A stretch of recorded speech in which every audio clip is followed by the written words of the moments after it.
Hello there. Today we're going to talk about something that's a little bit weird. It's something that was randomly mentioned to me on stream and it immediately caught my attention.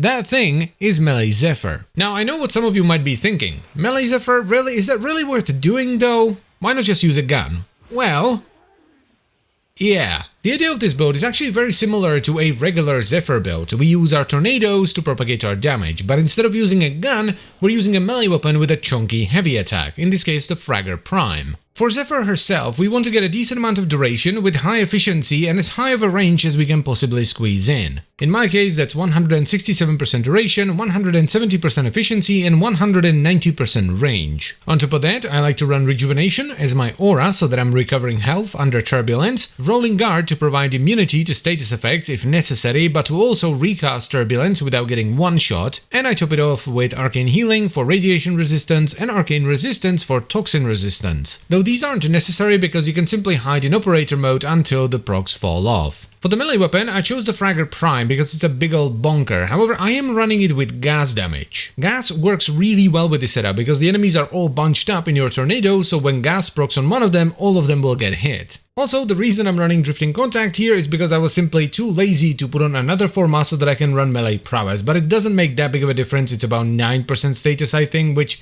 in the grand scheme of things doesn't do all that much. However, if you do want to max it out, you want to put on another forma and then run melee prowess instead of Drifting Contact. Now, this build is virtually untouchable as long as you keep up your turbulence and you stand next to your tornadoes, because turbulence will take care of the ranged attacks and your tornadoes will suck up all the melee enemies. But it does have a weakness, and that weakness is Eximus units. If you run into a bad group of Eximus units, you're gonna have to dance around them and avoid their attacks while hitting your tornado so that you break their overguard and they can get crowd controlled by them. Usually it's not too bad and it's fairly easy to do. The enemies will simply wander next to your tornadoes, but every now and then a cheeky blitz will stand in the corner, so you need to toss your tornado on them and then bang them up until they lose their overguard. The build is a bit strange, I'll give you that, but it's surprisingly strong and very fun. I had a ton of fun with this in Steel Path, and it's really good against the Acolytes as well. Because, you know, despite us using gas damage, which isn't great for single target, we still have a really chunky melee weapon, so if you bonk it over the head, it'll just go bye-bye. So I would highly recommend you give this setup a shot, or a swing, or a whoosh, perhaps?